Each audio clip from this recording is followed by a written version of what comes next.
Assalamu alaikum. I welcome you all for class 8 subject science. So today we are going to continue with our topic, that is stars and the solar system.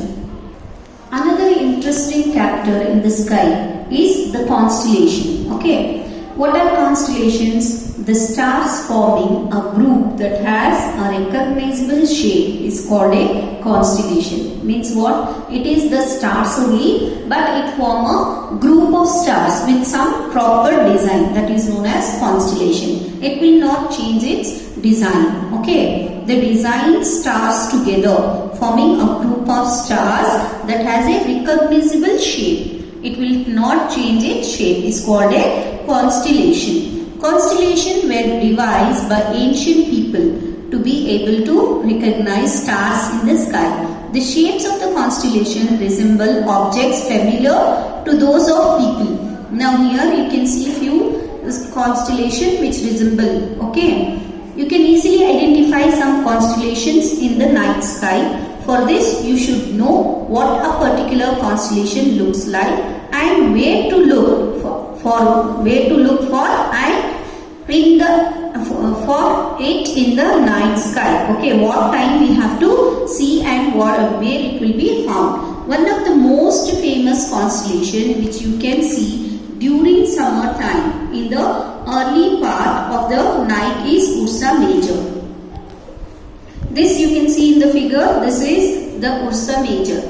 Its other name is Saptarishi. What it is? Saptarishi has been associated with 7 well-known ancient Indian sages or rishis. With 7 rishis, they have named it as Saptarishi, and its actual name in science is Ursa Major, the constellation, as shown in the figure. According to the ancient mythology, the 7 sages who formed the Saptarishi preserve the external knowledge of Vedas and explain it to the people in every new age. Okay, this what you can see is nothing but the Ursa Major, which also known as Saptarishi. Why it is known? Because 7 sages means 7 rishis have informed the knowledge to us. There are 7 prominent stars in this constellation. How many stars are there? There are 7. You can see here, as you can see the dots, 1, 2, 3, 4, 5, 6, 7, 8. Okay, it is coming in the shape of a spoon. You can see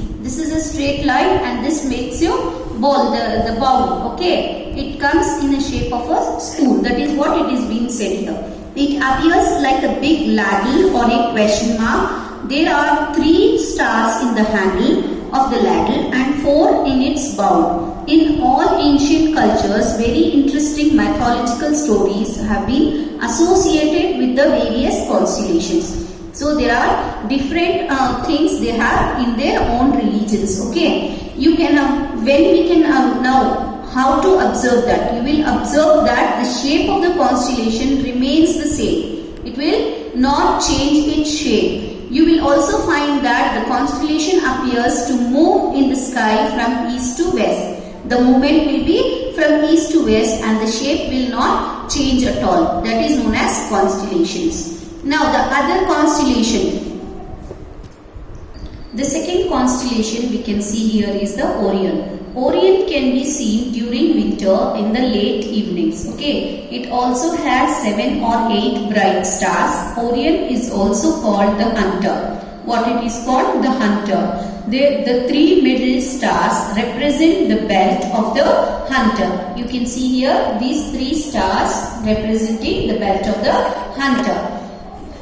The 4 bright stars appear to be arranged in the form of a quadrilateral. You can see here, this is one quadrilateral, here again one quadrilateral.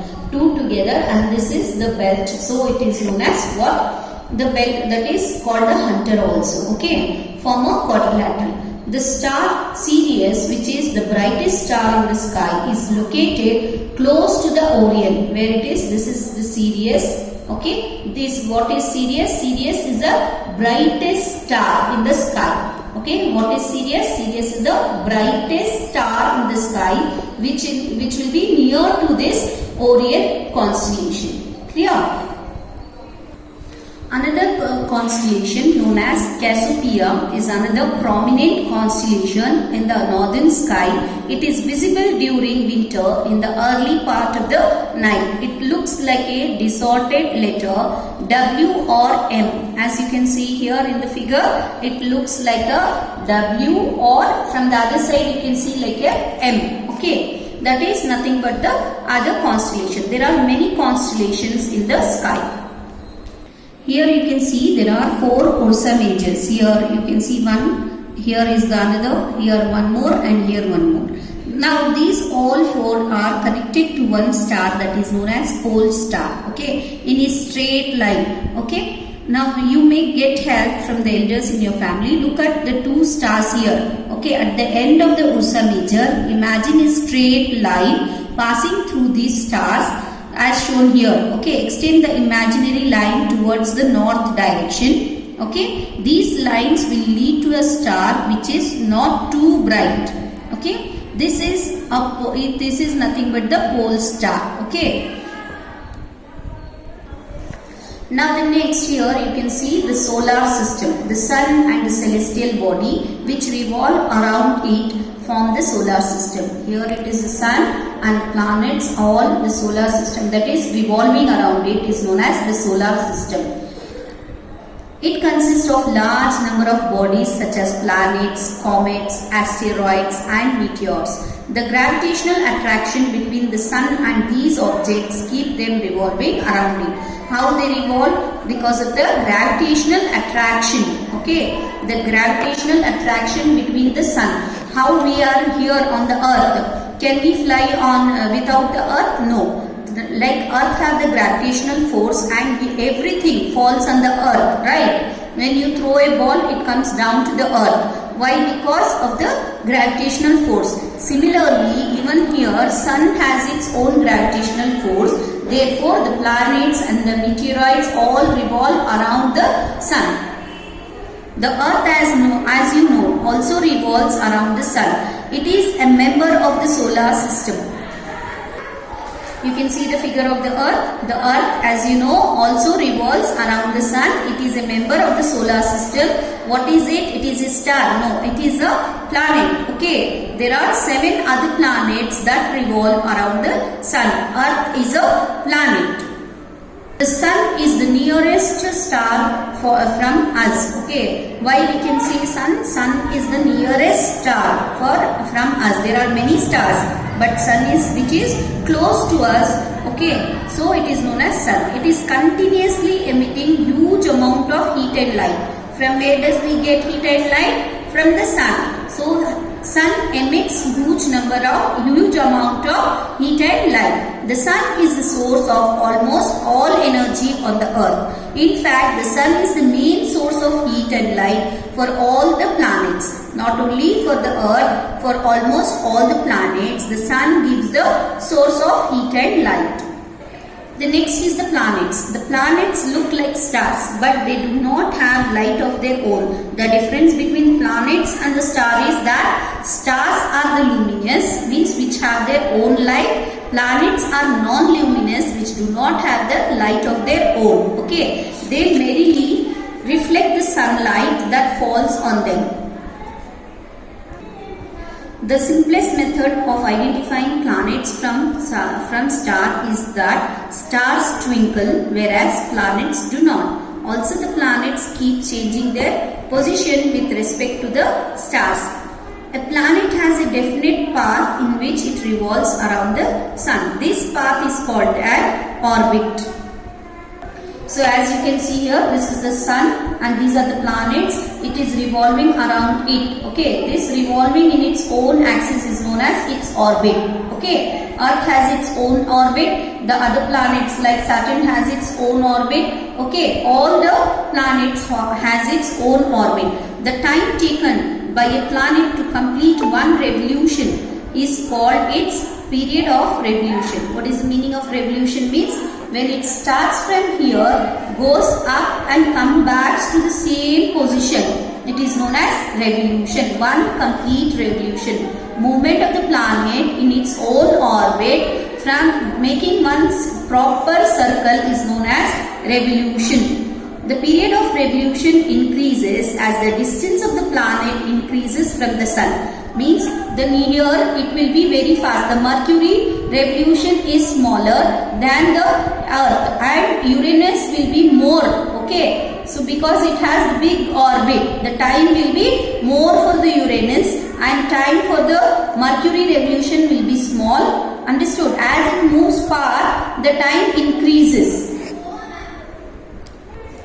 Besides revolving around the sun, a planet also rotates on its own axis like a top. The time taken by a planet to complete one rotation is called its period of rotation.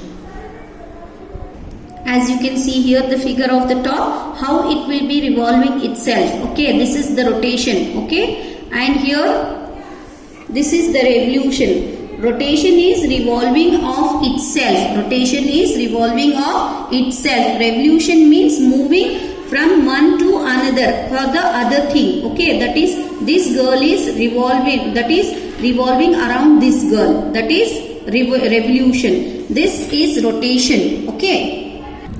Some planets are known to have moons or satellites revolving around them.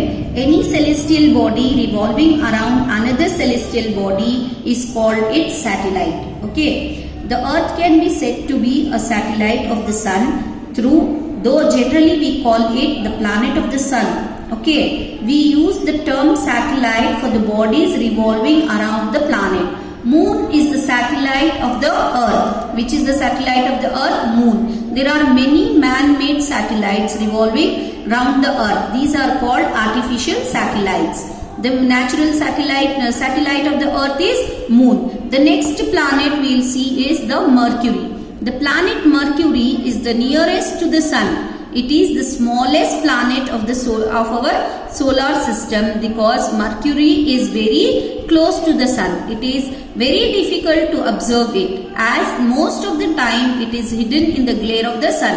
Why it is difficult to see? Because it is very near to the Sun and the sunlights are so far that and we cannot able to see the Mercury there because of the sun rays. Okay. It can be observed just before sunrise or just after sunset near the horizon. So it is visible only at place where trees or buildings do not obstruct the view of the horizon. Mercury has no satellite of its own. So which planet do not have satellite of their own? That is the Mercury.